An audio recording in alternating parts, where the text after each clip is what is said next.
Bonjour tout le monde, nous sommes ravis de vous accueillir pour notre 5e session des conversations de Paris Plus par Art Basel. Donc autour de la question repenser les collections dangereuses, avec un panel incroyable qui comprend Clémentine Delis, curatrice associée au KW de Berlin et professeure des humanités globales à l'université de Cambridge, Julien Creuset, artiste, et Eva Barois de KFL, curatrice indépendante et éditrice. Merci beaucoup. Merci beaucoup Charles, merci à toutes et à tous d'être là avec nous pour cette conversation. Repenser les collections dangereuses, c'est vraiment une grande joie d'être là avec vous deux, Clémentine, Julien, pour travailler ensemble sur ce sujet. Ça va être du travail en cours sous vos yeux. On va tenter avec cette conversation, c'est la proposition que nous ont faite Charles et Pierre-Alexandre, de revisiter le passé, l'imaginaire aussi, je dirais, colonial français, en partageant nos réflexions sur le rôle des musées comme lieu faiseur d'histoire. Je reprends votre expression. Et ces réflexions que nous allons partager, c'est le fruit de recherches, d'œuvres, d'expositions pour toutes les trois. Alors évidemment, et c'est cela qui est particulièrement enthousiasmant dans la prise de parole d'aujourd'hui, c'est un sujet, Clémentine, Julien, que vous avez tous les deux exploré à votre manière, par des voies différentes, à vos endroits propres, mais je crois que des tentatives, des intuitions, des propositions, mais aussi des recherches menées à bien et des œuvres que vous avez produites se rencontrent ou aboutissent à certaines conclusions communes. Et j'ai aussi envie de montrer ça. Je vais quand même dire un mot de présentation biographique plus classique parce qu'il n'y en a pas eu. Voilà, c'est l'exercice traditionnel, mais faisons-le. Clémentine, tu es née à Londres, tu vis à Berlin. Tu es professeur d'humanité mondiale à l'université de Cambridge, professeur invité à la Stadthochschule de Francfort et conservatrice associée au Kunstwerke Institute for Contemporary Art de Berlin, où tu diriges le Metabolic Museum University. Et tu prépares actuellement une exposition, peut-être qu'on en parlera plus tard. Et ta pratique traverse les frontières de l'art contemporain, de l'anthropologie critique, de l'expérimentation curatoriale et de l'édition. Et tu as publié en 2020, parce qu'on va en reparler dans cette conversation évidemment, The Metabolic Museum, qui va être traduit bientôt en russe et en espagnol. C'est fait ça, en russe c'est fait, et donc en espagnol ça va être fait. Ok, super. Julien, tu es artiste et tu as un atelier à Montreuil, et tu vis à Montreuil. Tu as grandi en Martinique, que tu décris comme le cœur de ton imagination. Tu as une pratique qui entremêle des formes poétiques, sensorielles, sociales, via des amalgames de sculptures, vidéos, sons et interventions textuelles. Là, je reprends ta bio. Et j'ajouterai, moi, une pratique qui est largement fondée sur des rencontres aussi, sur le travail interdisciplinaire, ou tout simplement sur le travail avec d'autres énergies. Voilà. Bon, bien sûr, tu as exposé dans de nombreuses institutions, on ne va pas les citer, et on va passer. Encore un mot d'intro, parce que le sujet est dense, comme dit Clémentine. Alors nous sommes là pour répondre en partie et avec nos moyens à cette question, qu'est-ce qu'une collection dangereuse ? Je précise déjà que ce terme, cette expression, ce choix du mot danger, il vient de Clémentine et il vient d'une conversation que m'ont raconté Charles et Pierre-Alexandre, lors de laquelle Clémentine, tu as expliqué que pour toi, le devoir d'un curateur ou d'une curatrice était de s'intéresser aux collections dangereuses. Ces collections, elles sont nombreuses et lors de nos échanges préparatoires, nous en avons mentionné certaines. La collection du World Cultural Museum de Francfort, tu as dirigé pendant plusieurs années, Clémentine notamment. Celle du musée du Quai Branly Jacques Chirac, qui est juste à côté de nous et avec laquelle nous partageons tous les trois des expériences. Mais aussi, par exemple, la collection du Musée national de l'histoire de l'immigration ou encore celle du Muséum national d'histoire naturelle à Paris. Mais aussi pour toi, Julien, peut-être toutes ces collections ethnographiques, ethnologiques, que tu côtoies pour ta part également à travers des ouvrages que tu collectionnes et via l'immense archive visuelle que tu constitues ou que tu co-constitues et avec laquelle tu travailles au quotidien. Voilà ce que sont par exemple ces collections dont nous allons parler et avec lesquelles nous avons vécu des expériences de dangerosité. Un danger qui prend des formes multiples. Je vais en citer quelques-unes, après je vous passe la parole. Ce danger, c'est dans un premier temps, évidemment, le fait que ces collections soient les témoins de pratiques génocidaires, comme tu l'écris, Clémentine. Ce danger, il se traduit d'autres façons ensuite. Par exemple, par un accès interdit, refusé aux objets, parce qu'ils sont définis comme toxiques pour le métabolisme humain. Ce danger, c'est aussi la fragilité des objets, qui serait dangereux de déplacer même de quelques mètres. C'est encore le danger à un niveau plus conceptuel ou épistémologique, danger pressenti de ce qui pourrait se produire dans nos esprits, dans nos psychés, dans nos modes de vie, si l'on accédait à ces objets. C'est encore un danger discursif. Qu'est-ce qui vient, qu'est-ce qui arrive lorsqu'est faite la critique de ces collections? Quelles conséquences au pluriel cela a-t-il? Et là se dessine peut-être une peur ultime, celle de la mort du musée, en tout cas du musée tel qu'on le connaît, qui sera en danger de mort. Et je ne parle pas seulement du musée ethnographique. Voilà, c'est ces différentes formes du danger qu'on va essayer de déplier. Avec une première question pour toi, Clémentine. Et j'avais envie de commencer par une question qui nous plonge d'une certaine manière dans le vif de ce que peut être peut-être le plus attendu et le plus évident ici à Paris, sur ce bateau, cette semaine, quand on pense à cette thématique des collections dangereuses en France, à Paris, qui est la politique de restitution des objets spoliés menée par le gouvernement français. Parce que la restitution, c'est quelque chose qui semble très visible aujourd'hui, qui est très présent dans l'espace médiatique. Or, c'est d'une part un processus d'une lenteur extrême, mais surtout, c'est un processus qui actuellement, selon moi et selon beaucoup de gens, ne modifie pas en profondeur les habitudes et les manières de penser de la collecte ethnographique héritée de la pratique coloniale. Voilà, Clémentine, si tu peux nous dire un mot à ce sujet, sur le type d'objets qui sont candidats à la restitution, sur les quantités d'objets, voilà, les choses dont on a déjà discuté. Merci. Bonjour à toutes et à tous. Bonjour Eva et bonjour Julien. La restitution, c'est quelque chose à l'époque où je dirigeais un musée ethnologique, soi-disant ethnographique ou ethnologique, à savoir si c'est encore possible de nommer des musées avec ce terme, je dirais non. À l'époque, en 2010, la question de la restitution, elle était à peine prononcée. Et vous savez tous certainement que c'est depuis 2017 que la question entamée par le président Macron à Ouagadougou, ensuite avec le rapport de Sarr-Savoy sur la restitution et l'éthique relationnelle. Depuis lors, il y a comme un petit jeu parapolitique qui se déroule entre les pays européens, les anciens colonisateurs, à propos de qui va être le premier à restituer les objets les plus iconiques, en fait, les plus qui ont une valeur, qui sont hors prix dans un certain sens. Et j'estime que c'est quelque chose qui est absolument essentiel, cette restitution, mais elle me pose un petit problème de commodification.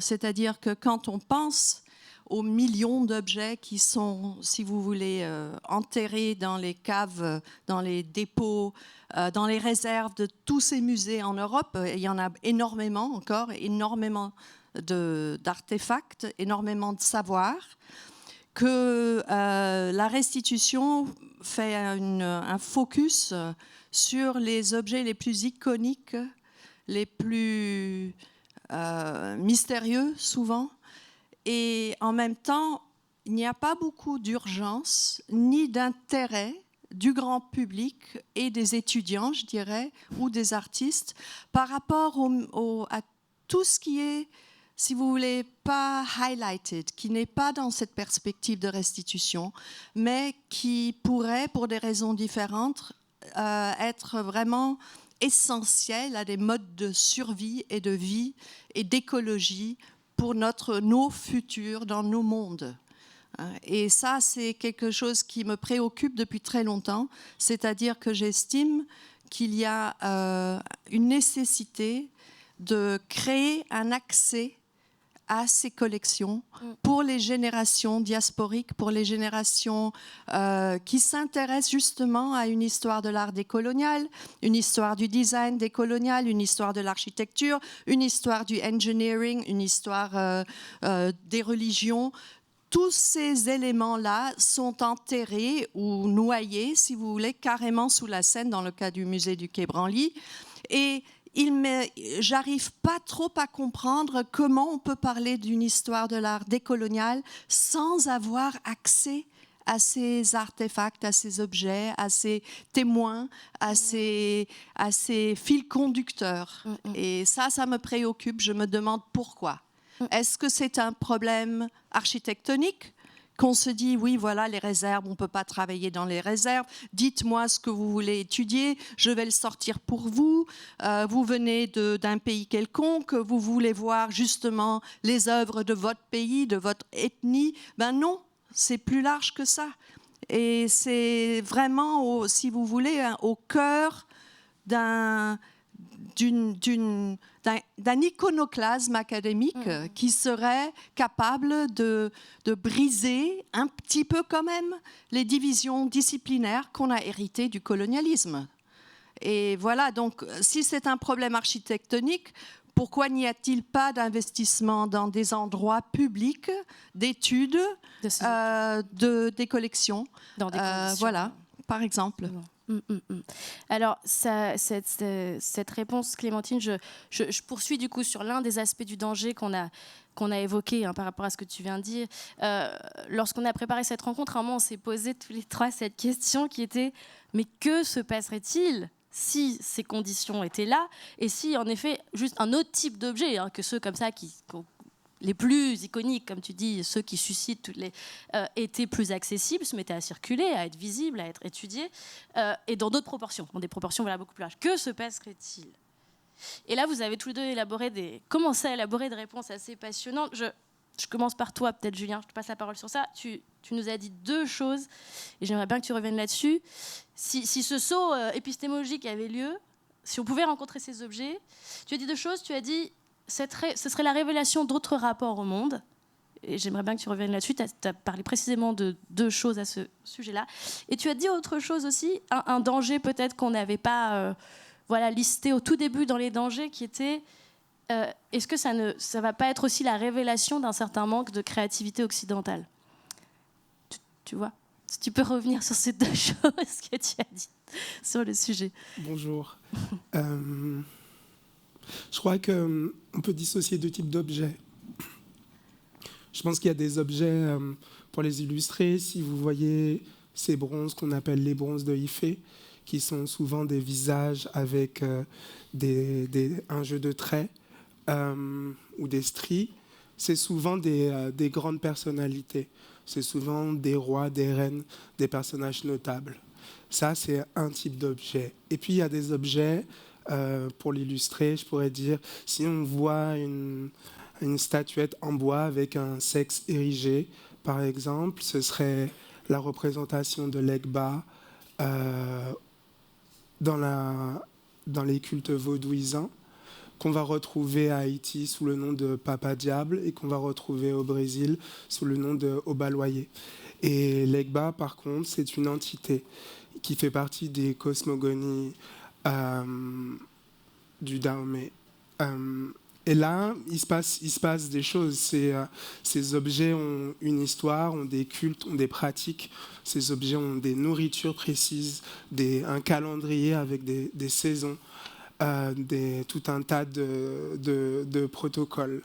Et ces objets étant déportés, et on peut se poser à quel moment ces objets ont été déportés. Il me semble comme ça qu'au moment où s'arrêtent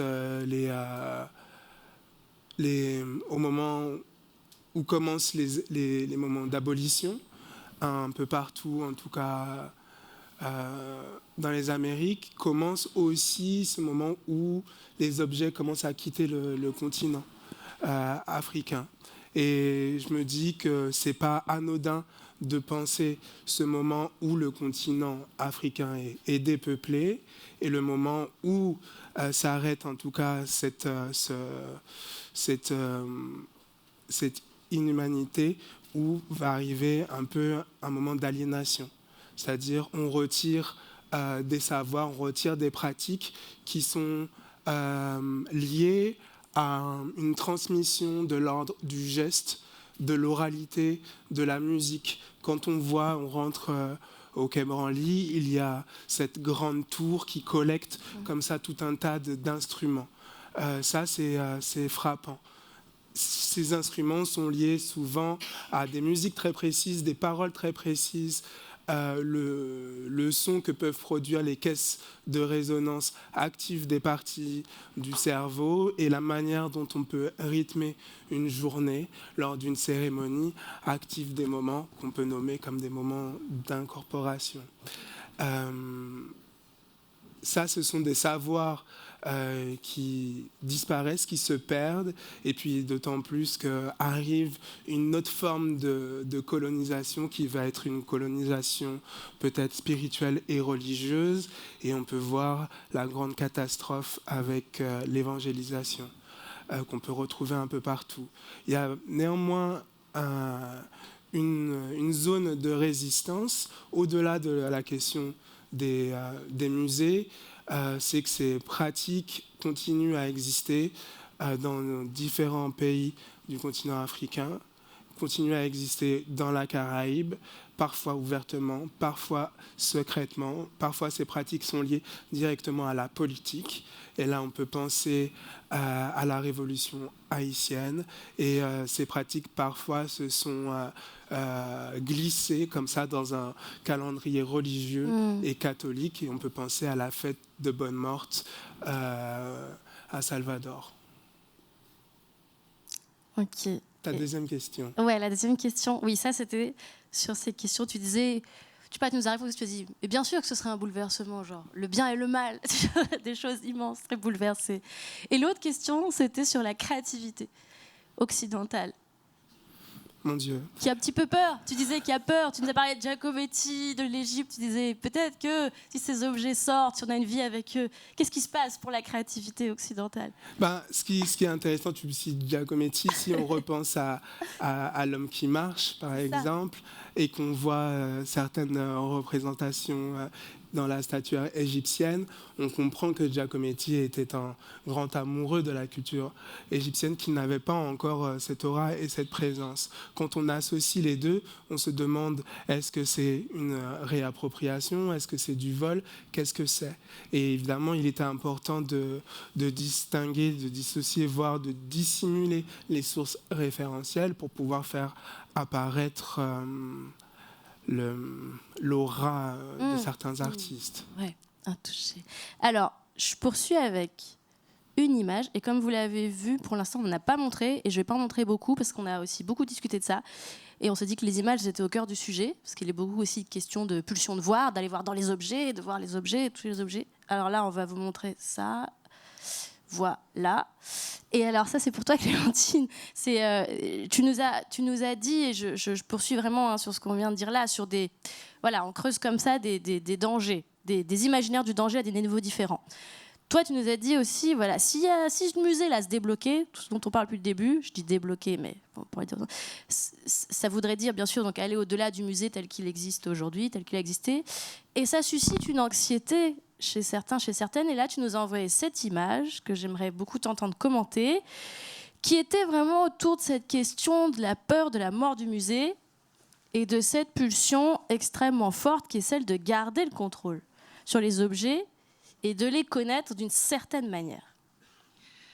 Je voudrais, pour commencer, reprendre ce que tu as parlé de la tour, de la tour avec les instruments de musique. Et il paraît, d'après Frédéric Keck, qui est l'ancien directeur de recherche du musée du Quai Branly, que tous les instruments de musique sont ravagés par des bêtes, par des insectes. Et à l'époque, quand Frédéric a démarré son poste, a commencé son poste, disons en 2010 à peu près, 2011, il venait pas de... En fait, c'est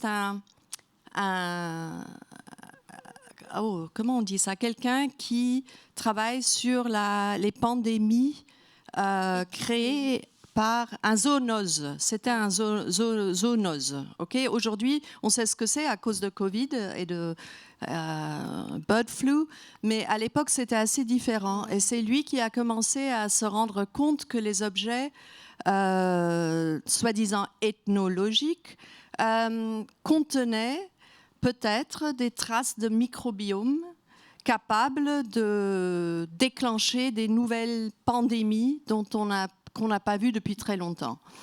Et Frédéric a fait pas mal de recherches, on a beaucoup discuté sur cette question parce que pour revenir au danger, le danger de ces objets est aussi réglé. C'est en fait une notion de danger qui est à 2 reprises. La première, c'est que les objets sont très souvent ont été déportés, comme tu dis, ou apportés ou volés. Ils sont ici et dès qu'ils arrivaient sur la terre européenne ou française, on prenait un pchit très très violent, l'arsenic, le DDT, on enlevait, en allemand il y a un mot vraiment désagréable, c'est entwesen. C'est presque déontologisé, si ça peut se dire, ou complètement enlever. Oui, mais enlever tout potentiel de vie. Donc ça, c'est déjà la première chose, c'est-à-dire que si l'argumentation est que si vous preniez un objet quelconque, que ce soit une nasse ou que ce soit quelque chose d'autre, qu'on le posait au milieu de nous tous, qu'après un peu de temps, nous serions empoisonnés. La deuxième raison est celle dont c'est ça que Frédéric Keck a fait le focus, c'était la question justement du microbiome dans tout ce qui est des restes humains. Voilà. Alors puis il est parti, il est retourné au laboratoire d'anthropologie sociale, je pense qu'il n'en pouvait plus au musée. Et le nouveau, la première chose qu'il a fait, Monsieur Charlier, c'était d'acheter ou de faire venir un très grand CT scanner MRI, comme vous voyez sur l'image, et de faire passer les objets les plus importants, rituels, qui avaient été un don de Monsieur de la Charrière à l'époque, et de les faire passer sous l'argumentation que ce serait mieux pour leur préservation si nous savions comment ces objets étaient véritablement constitués à l'intérieur. Et en faisant ceci, ils ont découvert des aspects assez, en fait, qui ont à faire avec un savoir d'initié entre l'artiste, toujours pas nommé, pas documenté dans le cadre de ces collections, et le prêtre, le chaman, celui qui transférait ce savoir.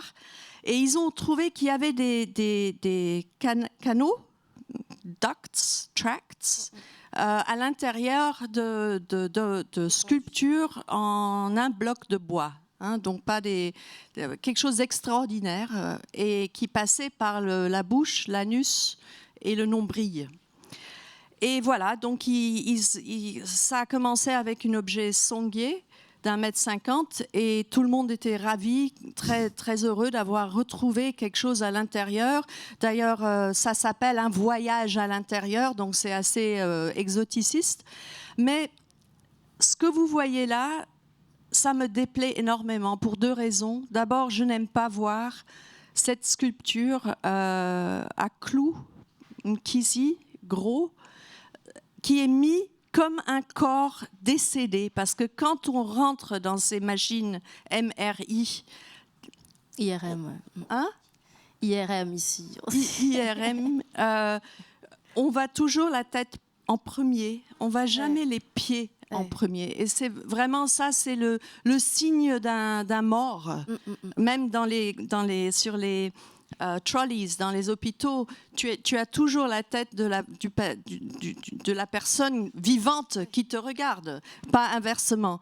Mais ce qui est, juste pour en finir là, ce qui est encore plus grave pour moi, c'est les droits, le copyright de ces images et ce qui peut être fait avec ces images. Parce que si maintenant on décide, et c'est écrit là, on décide de faire une sculpture, disons, de Ifé ou de Songué, ou une autre sculpture de 50 mètres de haut, et qu'on la pose devant le musée du Quai Branly, on a le droit de le faire. À cause de ces formes d'images. Ouais. Et ça existe. Parce que là, les images appartiennent au...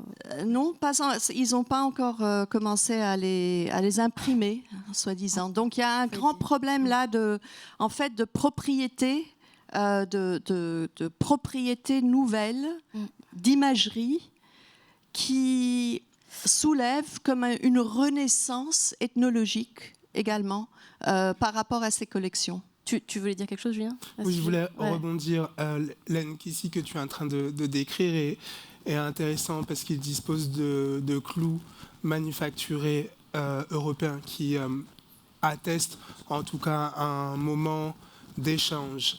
Il y a aussi parfois sur cette même période de statuaire la présence de miroirs qui attestent aussi d'échange. Et il y a toute cette théorie que j'aime bien penser, qui est de croire que, en tout cas, pour se connecter à la spiritualité, en tout cas en question, il faut apercevoir sa présence, ou il faut avoir conscience de sa présence pour rentrer en contact avec l'entité ou la divinité.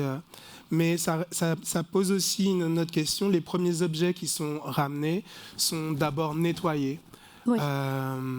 Ils sont d'abord nettoyés, lavés de tous les fluides qui les ont accompagnés. Et puis arrive un autre moment où on va parler d'authenticité, de non-authenticité, et là on aura besoin de personnes qui vont se définir comme des experts, et on a de nombreux marchands d'art qui se définissent comme des experts. Ce qui est intéressant, c'est que l'expertise d'un objet ne se trouve pas à l'endroit où ils proviennent. Et un objet authentique, qu'est-ce qui fait la différence entre un objet authentique et non authentique? C'est est-ce qu'il aurait servi réellement et concrètement à des rituels? Voilà. Oui, exactement. Mais ça, c'est la fascination dont parlait Clémentine. Parce que moi, je suis allée il n'y a pas longtemps à Quai Branly voir des scans de bolis. Et ils achètent des bolis récents dans lesquels il y a des objets made in China d'aujourd'hui africains, juste pour comprendre comment on fait des bolis encore aujourd'hui. Donc la fascination scientifique, comme tu dis, elle est sur la magie de ces objets, y compris des objets contemporains. Et voilà, c'est vraiment l'idée j'étais vraiment très étonnée qu'ils achètent des bolis contemporains. C'est assez fou. Parce que la spiritualité ne s'arrête pas. Voilà. Et ils sont tous scannés comme ça pour voir, parce que pareil, les bolis, il y a un conduct, dedans aussi, un conduit de la même manière, et des tas d'objets accumulés au fond. Et c'est ça qui est l'obsession, la fascination. Qu'est-ce qui se passe avec Mais ce qu'on pointe, c'est qu'on s'intéresse aux objets avant de s'intéresser aux raisons, au pourquoi, aux histoires de ces communautés. Et à leur spiritualité. Une question pour continuer. Ouais, je vais dans les questions de départ pour cette rencontre, il y en avait une très directe aussi, qui était comment les artistes se confrontent-ils au passé traumatique qu'elles représentent, elles étant ces collections dangereuses, ethnologiques, ethnographiques, mais pas uniquement. Julien, j'aimerais bien entendre ta réponse comme ça sur cette question. Réponse évidemment personnelle et située, parce qu'on ne va pas pouvoir répondre pour tous les artistes qui ont eu cette expérience, mais c'est aussi une question pour Clémentine, parce que Clémentine, tu as beaucoup écrit, décrit, qu'à partir du moment où on invitait un artiste, une artiste, juste à être en contact en fait avec ces collections, il se passait quelque chose immédiatement qui était que de l'ordre de la non-hiérarchie habituelle de comment on approche ces objets, etc., et qu'il allait se passer quelque chose de toute façon. Et donc, il allait y avoir du savoir produit ailleurs que d'ordinaire sur ces objets. Donc, voilà, je ne vous adresse pas la question au même endroit du tout, mais quand même cette même question. Julien, peut-être en premier. Pour ma part, je pars de ce point qui est que j'appartiens à cette communauté qu'on va nommer comme afro-diasporique, et qu'il y a des manques, qu'il y a des oublis ou qu'il y a des lobotomies sur des rapports au monde. Je fais partie de ces personnes qui pensent que le transgénérationnel existe, qu'il peut transmettre et partager des traumas collectifs. En Martinique, on le nomme comme étant la blesse, comme une blessure collective, mais je crois aussi qu'il participe à la transmission de gestes, à la survivance de mots, de danse. Et par exemple, je ne suis pas le seul à penser cela, mais quand on regarde l'apparition du hip-hop ou on regarde l'apparition de la funk, on y découvre des gestes qui sont liés à des danses religieuses. Alors, je me suis intéressé au film, comme beaucoup d'entre nous, au film de Chris Marker, Les statues meurent aussi. Ce qui était aussi intéressant comme idée que la statue perd sa fonction sociale et devient une œuvre d'art. Et depuis tout à l'heure, on n'a pas nommé ce terme quand il rentre au musée. Et très récemment, j'ai eu envie de dire que ces statues, en fait, il y avait une survivance des gestes et qu'on pouvait peut-être intégrer les gestes à cette statuaire.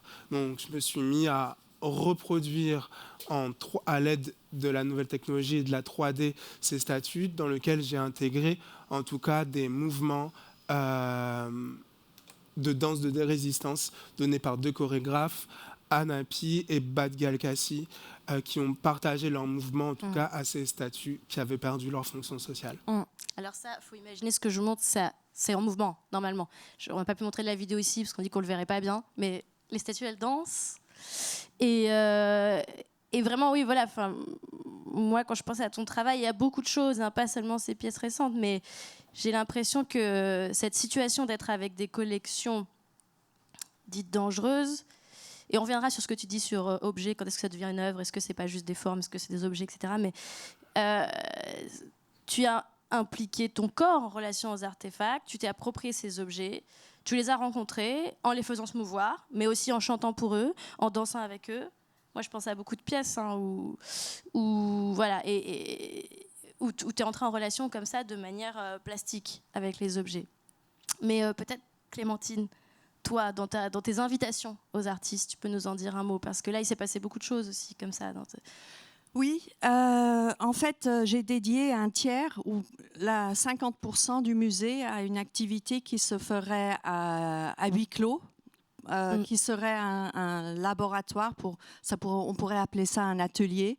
En fait, j'avais l'impression, quand j'ai pris charge de ce musée à Francfort, avec 70 000 objets, 120 000 photos et archivales, et vidéos et films, et toute des employés avec un savoir très important, ethnologique, avec leurs objets favoris, que j'étais un petit peu, si vous me permettez l'analogie, dans une maison de couture, où il y avait des façons de faire extrêmement précises, extrêmement belles, des méthodes, mais où il y avait quand même une sensation qu'ils étaient à la défense, qu'ils ne voulaient pas justement changer, qu'ils voulaient plutôt faire des expositions avec un data bank, avec l'ordinateur. Tout est enfermé dans des casiers, tu ne peux rien voir. Et à ce moment-là, je me suis dit, on va arrêter d'emprunter des expositions d'ailleurs, on va faire des expositions sur place. On est dans une période période difficile économique. Et donc, une partie du musée a été transformée en appartement, en atelier, en laboratoire, avec des meubles. Il fallait des meubles. Et chaque artiste, et chaque avocat, et chaque écrivain avait pendant 4 semaines, était invité à y vivre et à choisir avec bien sûr le agreement du commissaire de la région, mais à faire venir des objets dans ce laboratoire où ils avaient accès 24 heures sur 24. Vraiment, ça c'est très important. C'était pas, on ne pensait pas qu'un artiste ou une artiste allait détruire un objet. Ils savaient tous et toutes qu'il fallait peut-être pas trop les porter, parce que c'est défendu, toute goutte de sueur. Chaque fois que quelque chose est touché, c'est une contravention contre la conservation. Et il faut savoir que la conservation, c'est vraiment idéologique. C'est ça qui empêche l'accès aujourd'hui à ces objets tellement importants. Et donc, je me suis dit que si, en me rappelant aussi les mots du grand maître Issa Samb, du laboratoire Agitar, qui m'avait dit, avant que je ne commence là-bas, que aucun objet dans un musée est inutile. Et il avait toujours répété, Clémentine, c'est les mêmes mots, les mêmes mots. Hein, M-O-T-S, M-A-U-X. Et donc, pour moi, c'était une question de trouver des moyens de remédiation, de faire... en quelque sorte à partir d'assemblages qui n'étaient pas organisés de manière ethnique, régionale, fonctionnelle, de briser un petit peu ces taxonomies ethnologiques et de mettre en place un dispositif qui permettrait à des artistes et des avocats et des écrivains et quelquefois des ethnologues de penser les choses de manière transversale, de ne pas chercher à savoir déjà ce qui était là, mais de reprendre cette situation justement qui contredisait la véracité, la vérité du contextuel ethnologique, qui demandait à ce qu'on ouvre les portes métaphoriques, qu'on trouve des autres moyens d'en parler, de les exposer, bien sûr, c'est clair. Et ça, je pense, quand je vois le travail de Julien qu'on voit là, c'est une forme pour moi de remédiation, parce que d'un côté, ça veut dire qu'on est en train de to heal, de soigner la plaie coloniale. On est en train d'aider à ce qu'il y ait une remédiation justement en faisant un transfert. Ouais. Un transfert dans des médias, un transfert dans des métaphores, un transfert, tu vois, en fait, de propager des façons de créer des meanings. J'arrive pas quelquefois, des sens. De ne pas dire que le seul sens, c'est le sens ethnologique. Attention, c'est les experts.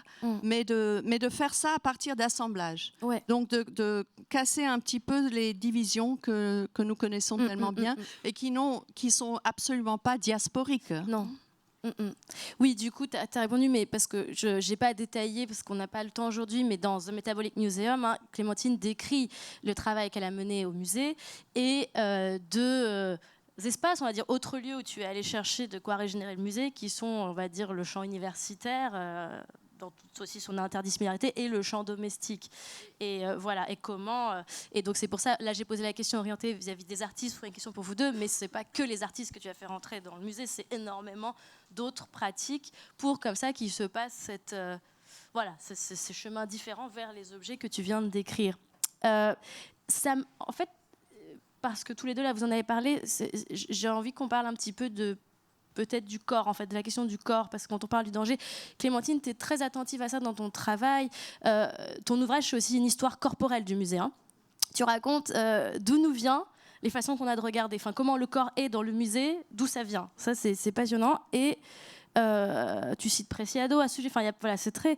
Et tu prêtes aussi une grande attention aux conditions matérielles, comment les objets sont stockés, à quel clou, de quelle manière, comment ils sont agencés. Tu racontes sur les tables que tu fais fabriquer, pourquoi ces tables sont nécessaires. Donc voilà, si on peut parler de ça. Et Julien, de la même manière, mais je l'ai déjà dit, il y a cette question des conditions du rapport possible ou pas matériel à ces objets dangereux que toi, j'ai l'impression, tu contournes souvent avec ingéniosité et ça donne des créations, en fait, ça donne des intuitions. Je pense à ce que tu me dis sur moi, les ouvrages que tu collectionnes, la bibliothèque, je coupe dedans. Enfin, voilà, le rapport physique, de toute façon, je coupe dedans. Ou quand tu projettes l'image, voilà, et que tu danses dessus. Enfin, voilà, vos corps par rapport à ces objets. Ouais, peut-être déjà juste ça. Oui, je voudrais essayer d'en parler, mais pas pour rentrer dans ces questions métaboliques, plutôt pour suggérer que si on parle aujourd'hui de collection dangereuse, moi, je me suis posé la question tout le temps, à savoir quelle serait une collection dangereuse contemporaine. Oui. Hein? Qu'est-ce que c'est le danger aujourd'hui? Qu'est-ce qui s'achète à la foire de Paris Plus qui serait vu en tant que danger? Et c'est très intéressant de comprendre que aussi bien une collection dangereuse contemporaine qu'une collection dangereuse historique est underground. Elle est impie. Elle est le nefandum. Elle est ça dont on ne peut pas vraiment voir, on peut pas en parler. Et voilà pourquoi la politique de la restitution vient comme seigneur pour restituer et commodifier la manière même qu'on peut utiliser pour en parler de ces collections historiques. Mais pour moi, ce qui est très important aujourd'hui, c'est quand je rentre dans un musée, je regarde tout de suite comment les gens se placent debout. Ils vont très rapidement, même hier, à la Fondation Pinault, je regardais ces fresques coloniales. Je me posais des questions là-dessus, je me disais incroyable, c'est la bourse et voilà encore une fois un autre commerce qui s'y met.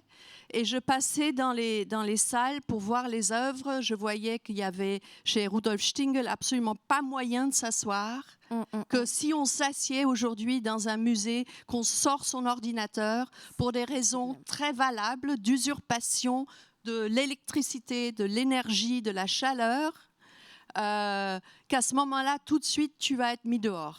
Qu'il y a un problème de subversion catégoriquement dans le corps du visiteur, du membre du public. Et je fais tout le travail que je fais depuis que j'ai quitté le musée, c'est des exercices de musée universitaire.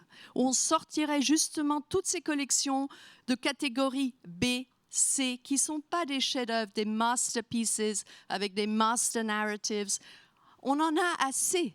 Il nous faudrait maintenant revoir ce qui est, si vous voulez, qui a été collecté de manière sérielle, kleptomane, surtout dans les musées soi-disant ethnologiques, parce que, comme j'ai dit au début, ce n'est plus possible de les séquestrer par rapport aux étudiants, par rapport aux jeunes générations diasporiques. Et donc, c'est pour ça que je me pose beaucoup de questions autour de choses très simples comme des meubles, des tables, des endroits d'études, et ce que ça changerait si une aile du musée d'Orsay ou une aile du musée du Quai Branly était mise à disposition d'étudiants, parce que tu n'as pas besoin d'examen pour entrer dans un musée. Non. Mais tu as besoin d'un examen pour aller à l'université, pour y enseigner, pour y étudier. Et c'est la même chose avec les beaux-arts. Tu n'y rentres pas comme ça. Mais toute personne peut rentrer dans un musée et s'éduquer. Toi, Julien, tu veux dire quelque chose sur... Moi, ce qui m'intéresse avec le musée, c'est qu'il y a un vrai manque, en tout cas, d'informations et culturelles quand on est une personne afro-diasporique. Je reviens sur ça. Et du coup, le fait d'aller, par exemple, au Quai Branly, par exemple, est aussi une manière d'aller fouiller ou de chercher. Et quand il y a très peu d'informations sur un cartel, parce que la datation est inexacte, parce que la localisation est inexacte, parce que les raisons et les pourquoi des objets sont inexacts, on continue cette quête par les livres où on fait des hypothèses. Et ces hypothèses deviennent des gestes d'artistes qu'on va retrouver chez des gens comme Joséphine James, comme Tabitha Rezer. Mais je cite ces deux artistes parce qu'il y a aussi quelque chose qui est extrêmement lié à l'apparition d'Internet. Et comme si Internet avait aussi permis de retrouver ou de regrouper un certain nombre d'informations et d'informations qui ne sont pas officielles. Et qui permet aussi de continuer et de poursuivre les hypothèses. Tu as parlé de mes collections de livres que j'aime déchirer, découper. Me suis toujours senti dans des gestes iconoclastes et j'avais parfois de façon envie de ne pas respecter certains ouvrages ou de me réapproprier un ciel, un paysage de mer ou de me réapproprier la photographie d'une statuette. Et ça a donné lieu à la production de différents types de formes. Merci, Julien. Qu'est-ce que... Peut-être qu'une question, parce que Clémentine, tu viens d'en parler, je sens que tu as envie de parler de ça.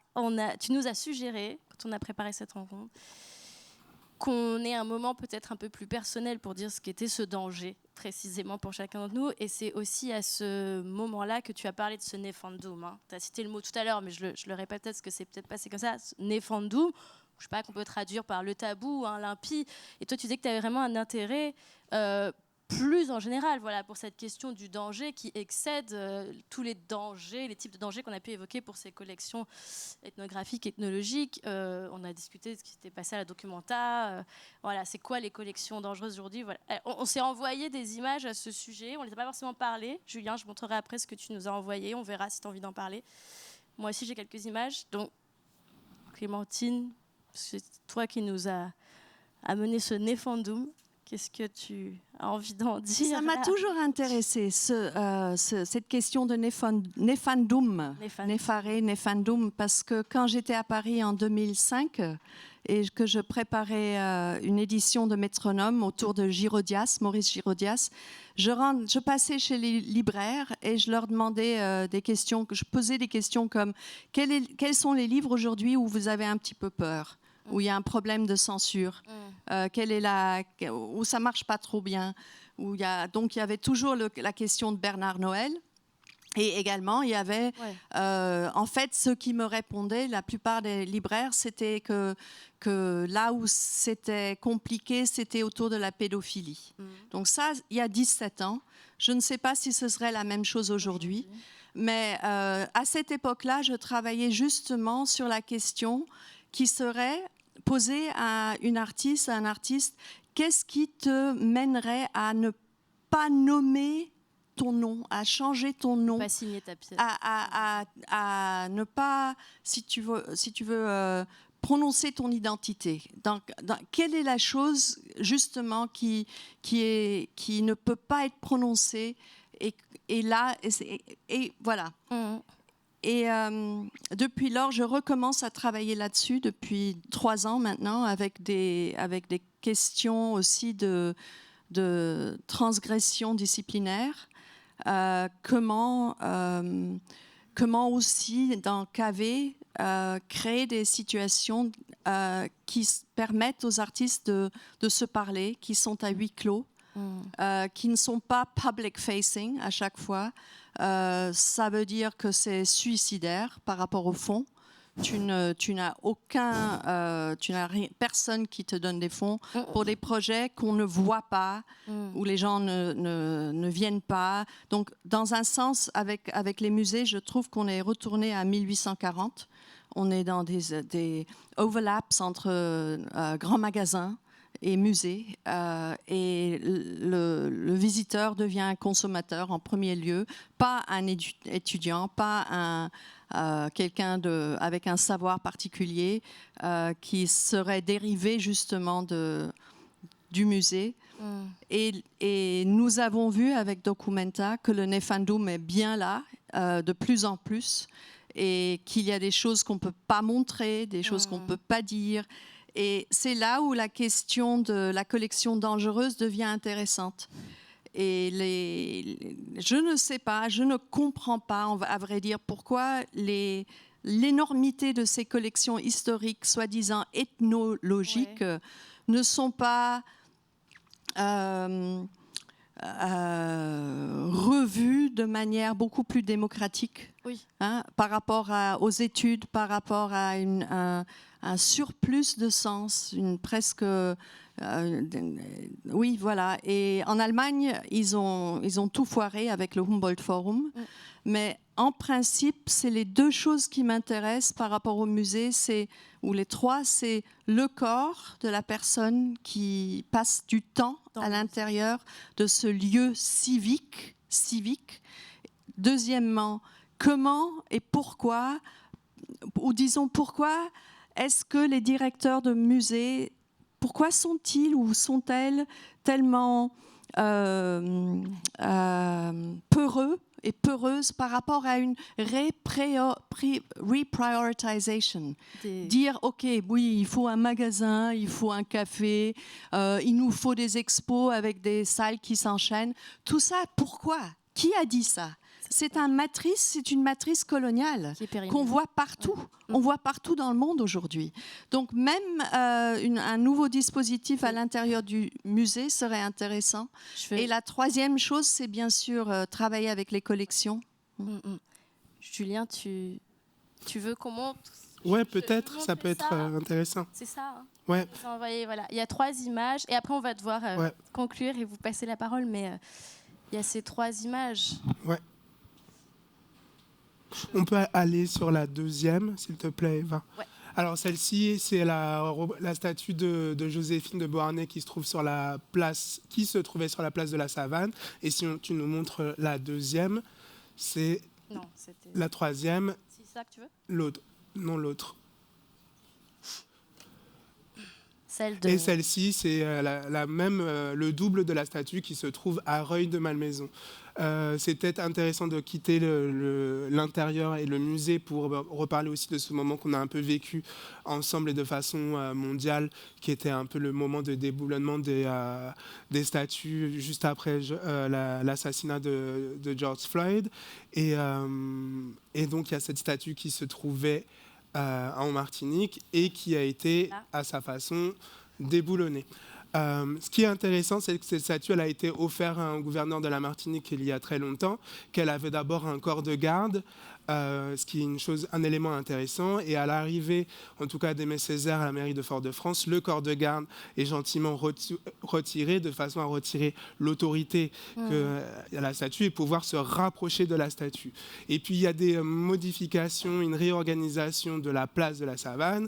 Et dans ces plans d'urbanisme, il est pensé que cette statuette qui était de façon centrale peut être décentralisée, donc une deuxième fois. Donc le corps de garde qui est une première autorité, et on décentralise cette statue, on la relègue à un mauvais coin de la Savane et tout d'un coup la statue repère son autorité. Il faut à peu près 40 ans pour que la statuette en 91 perde sa tête, et puis il faut encore quelques années pour qu'elle soit complètement détruite. C'est quelque chose qui m'intéresse et que traite par exemple un artiste comme Evan Argot depuis un certain nombre d'années. On peut aussi voir son travail actuellement. Qu'est-ce qui est en danger là ? On parle de dangerosité et là il y a aussi une population qui se manifeste vis-à-vis d'une histoire et de ce que représente une sculpture dans l'espace public. Qu'est-ce qu'elle dit ? Comment elle est digérée, interprétée et qu'est-ce qui se passe ? Voilà, je ne donnerai pas mon avis dans tout ça, mais j'avais envie de vous partager l'image ça. Du danger. Et si vous pouvez partager qu'il existe une réplique de la statuette à Reuil-de-Malmaison. C'est bien. On va vous passer la parole. J'ai juste envie de lire avant, c'est 6 lignes. C'est un texte qu'a écrit Clémentine en 2018, qui est fantastique, qui était à l'occasion de la Biennale de Dakar, qui est paru dans Multitude. Je vous recommande de le lire dans son intégralité. Mais c'est juste un petit paragraphe parce que par rapport à où on est aujourd'hui, ça avait beaucoup de sens. Tous ces objets dans ces réserves inaccessibles, sous la Seine à Paris, où dorment encore dans leurs navires esclavagistes ces corps mutés, ces restes humains, ou alors dissimulés en périphérie urbaine, dans les geôles d'objets, dans la prison de différences radicales et de négativité, Simon Gikandi, dans ces réfrigérateurs d'âme, car toxiques à double et triple force, porteurs de microbiomes capables de relâcher des pandémies inattendues, nous dit-on. Voilà. Merci. Merci. Beaucoup. Et je...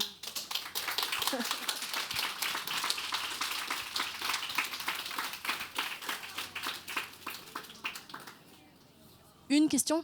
Une question. Est-ce que quelqu'un a une question ? Comment on passe le... Quelqu'un va... Merci. Du coup, ma question, elle est un peu floue, mais ça serait plutôt quelle devrait en fait être la place des objets de culte non occidentaux, par exemple en France ou dans d'autres villes d'Europe ? La place des objets de culte non occidentaux ? Ouais. Qui sont actuellement dans des musées, par exemple, dans des exactement. Et inaccessibles. C'est une question qui est difficile. Déjà, il faudrait pouvoir reconnaître les cultes et les spiritualités en question, leur donner une réelle existence. Et puis peut-être que ça peut permettre aussi déjà de rebondir sur une première invention ou une première diabolisation dont s'est servi l'histoire du cinéma et Hollywood, qui était par exemple de diaboliser le vaudou. Voilà, il y a une invention et une diabolisation, en tout cas du culte et des cultes vaudous, en tout cas par le cinéma, et qui devient aussi caricatural. Donc peut-être qu'on peut déjà recommencer par réparer, en tout cas, quelles étaient la fonction, la vertu, et ce qu'elles ont en tout cas procuré à des civilisations entières. D'accord, merci beaucoup. Clémentine, tu voulais répondre quelque chose? Non? Ok, c'est bon, c'est fini. Bon, bah... Merci. Merci.